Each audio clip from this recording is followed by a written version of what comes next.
The lights dim. A single spotlight illuminates the stage. I stand before you today not to speak of tragedy, but of transformation. When you hear the phrase, "a woman with no friends," what comes to mind? Loneliness? Rejection? Isolation? I invite you to consider a radical perspective.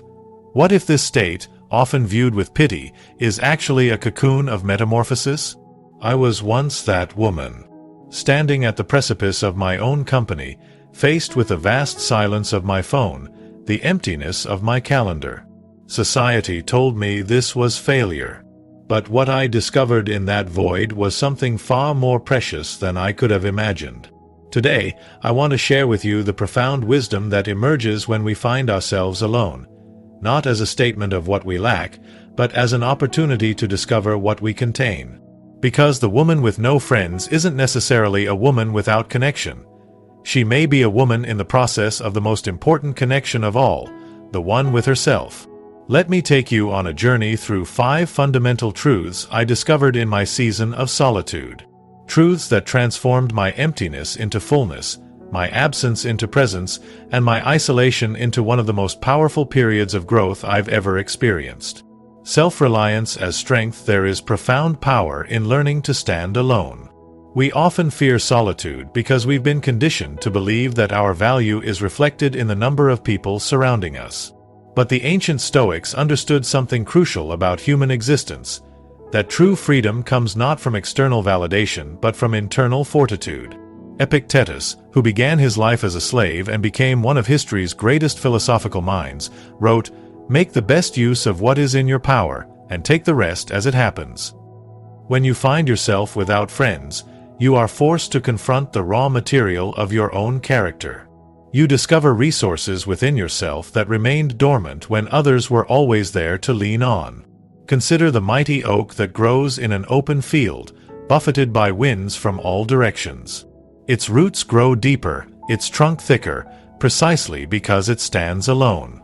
The tree that grows in a forest, protected by its neighbors, never develops the same resilience. Similarly, the woman who learns to weather life's storms alone develops an inner strength that those constantly sheltered by others may never know. This self-reliance isn't merely about practical abilities, cooking for one, solving problems independently, managing finances alone. It runs deeper. It's about emotional self-sufficiency, learning to comfort yourself in moments of sorrow, to celebrate your victories even when there's no one to witness them, to find meaning in days that unfold without external recognition. The Roman Emperor Marcus Aurelius wrote in his Meditations, "Very little is needed to make a happy life. It is all within yourself, in your way of thinking." When you develop this internal locus of control, you no longer frantically seek others to fill the holes in your existence. You become whole on your own terms. And paradoxically, this wholeness makes you magnetic to others who are drawn not to your need but to your completeness. The woman with no friends often discovers that she possesses an untapped reservoir of capabilities. She learns that loneliness transmutes into solitude when embraced with purpose. And in this transformation, she doesn't become cold or isolated. She becomes a fortress unto herself, unshakable even in the face of rejection or abandonment. This self-reliance becomes not a wall to keep others out but a foundation strong enough to support authentic connections when they do eventually come. Quality over quantity. In our hyper-connected world, we've become obsessed with metrics of social success, follower counts, friend lists, and digital thumbs-ups. But there is ancient wisdom in questioning this premise entirely. Seneca, the Roman philosopher, cautioned, "Most powerful is he who has himself in his own power." This power comes not from collecting relationships like trophies but from cultivating connections that truly matter. The woman with no friends is often in a powerful position of discernment. Having experienced the emptiness of surface-level interactions, she develops a refined ability to distinguish between those who approach with authenticity and those who merely seek to fill space in their social calendars. She has learned, perhaps through painful experience, that 10 shallow friendships cannot provide the nourishment of one deeply rooted connection. Consider the Japanese philosophy of kintsugi, the art of repairing broken pottery by filling the cracks with gold. The resulting piece is more beautiful for having been broken.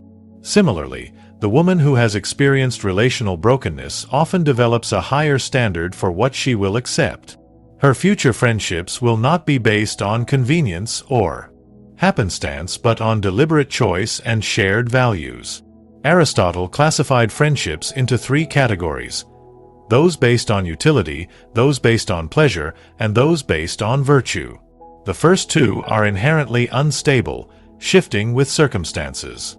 But friendships based on mutual recognition of excellence in character, these are the gold of human connection. The woman with no friends has the opportunity to reflect deeply on what kind of connections she truly desires to cultivate. This perspective transforms solitude from a waiting room, where one simply bides time until more people arrive, into a sacred space of preparation. It becomes a time to cultivate the qualities you wish to attract, to become the friend you wish to find.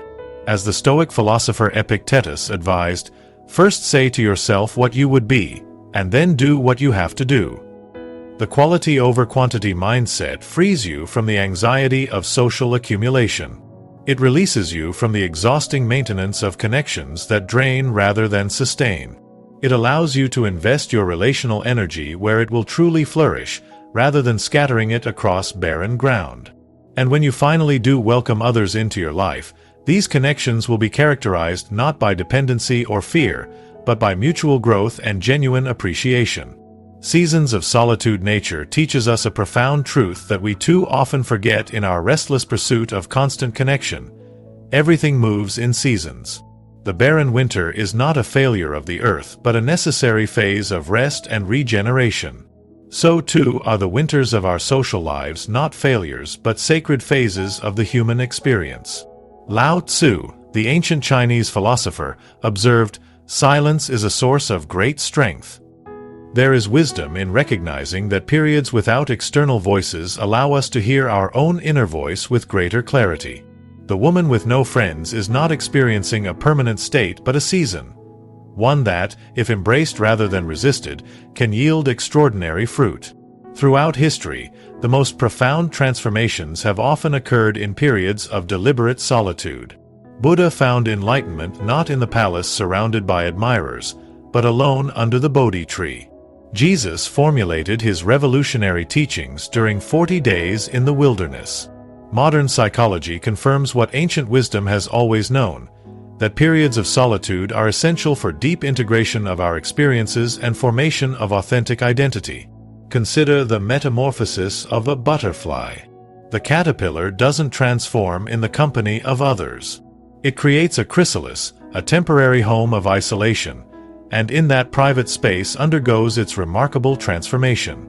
The woman with no friends may well be in her chrysalis phase, undergoing changes that simply cannot occur while maintaining all her previous connections. This perspective transforms our understanding of social rhythms. Rather than seeing friendship as a constant state to be maintained at all costs, we can recognize that relationships naturally ebb and flow. Some connections are meant for a lifetime, others for a season, or even just for a reason. The wise woman learns to read these rhythms and to trust that periods of solitude are not punishment but preparation. The Stoic philosopher Seneca noted, "We suffer more often in imagination than in reality." Much of the pain in seasons of solitude comes not from the solitude itself but from our interpretation of it, as rejection, as failure, as permanent condition. When we instead view these periods as purposeful intervals in life's greater rhythm, we can settle into them with grace, extracting their unique gifts and trusting that spring always follows winter.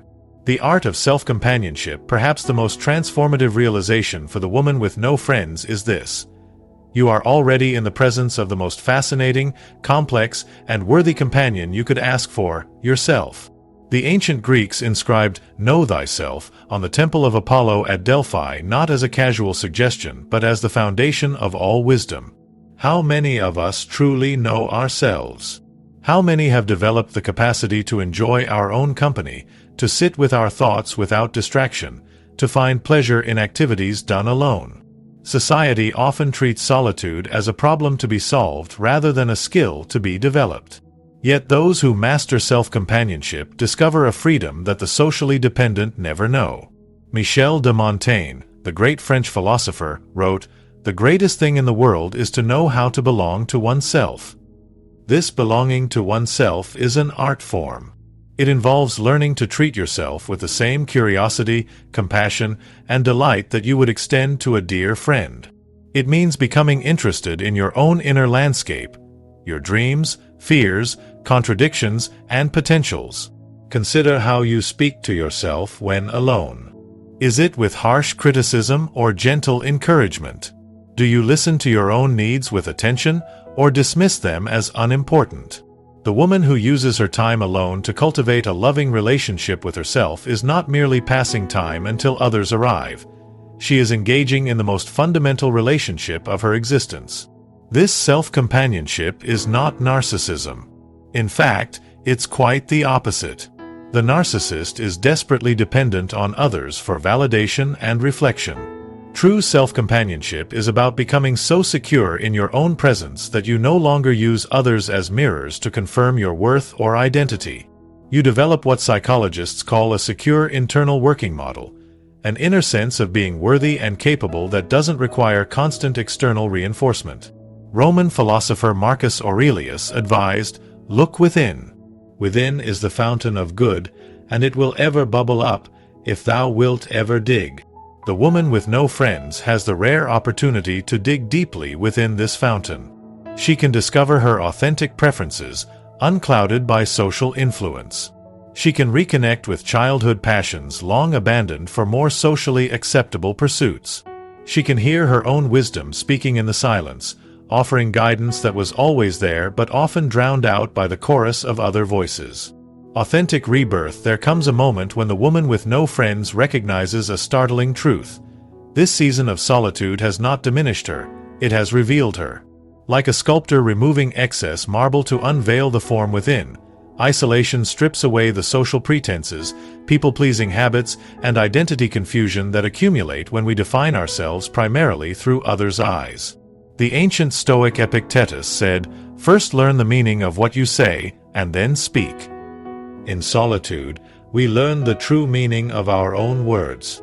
We discover which of our thoughts and beliefs are authentic and which were merely adopted to maintain social harmony. This clarity becomes the foundation for a profound personal rebirth. When we lack the constant feedback loop of social validation, something remarkable happens. We begin to act from our center rather than from our periphery. Decisions emerge not from anticipated reactions but from internal alignment. The question shifts from "what will they think?" to "what is truly mine to do?" This represents not just a change in behavior but a fundamental shift in identity. Consider the natural world once again. A seed must be buried, cut off from the world above, before it can sprout. In biochemical terms, it must undergo a period of vernalization, experiencing the cold and dark before germination becomes possible. The human spirit follows similar patterns. Our most authentic emergence often follows periods where external sources of nourishment are removed, forcing us to draw from deeper wells. This rebirth isn't simply about becoming comfortable alone. It's about becoming authentic in all contexts. The woman who emerges from a significant period without friends brings a new quality to her interactions. She no longer treats relationships as oxygen she can't survive without, but as gardens she chooses to tend. She doesn't contort herself to fit others' expectations because she's learned the unparalleled freedom of being fully herself. Philosopher Soren Kierkegaard observed that anxiety is the dizziness of freedom. The woman who has faced her fear of being alone has conquered one of life's most profound anxieties. In doing so, she gains access to a level of freedom that the socially dependent cannot comprehend. She can say no without dread. She can maintain boundaries without guilt. She can enter relationships from choice rather than necessity. The authentic self that emerges from this cocoon of solitude isn't rigid or defensive but surprisingly flexible and open. Having faced the void of external validation and survived, she no longer fears rejection as she once did. This creates the paradoxical outcome that the woman who has learned to live contentedly without friends often becomes magnetic to others, who sense in her a centered quality rare in our approval-seeking culture. The journey of the woman with no friends is not a tragedy but a hero's journey, a descent into the underworld of isolation that precedes a triumphant return with gifts not otherwise obtainable. This narrative reframes one of modern society's most feared states into a crucible of transformation. What I've shared with you today isn't about glorifying isolation or dismissing the real pain that can come with loneliness. Human connection remains one of life's most profound treasures. Rather, this is about recognizing that periods without external connection offer unique opportunities for growth that simply cannot happen any other way. If you find yourself in this space, or if you know someone who is there now, I invite you to consider that this may not be a problem to be fixed but a process to be honored. The woman with no friends isn't broken. She is becoming. She stands at the threshold of discovering who she is when no one is watching, what she believes when no one is influencing, and what she desires when no one else's needs compete for attention. And when she emerges from this crucible, as she inevitably will if she embraces rather than flees its lessons, she will bring with her gifts of authenticity, discernment, and inner strength that will form the foundation not just for healthier relationships, but for a more meaningful life altogether. From the depths of my heart, I thank you for journeying with me today through these reflections. Your presence, your attention, your willingness to consider perspectives that challenge our cultural assumptions. These are gifts I don't take lightly.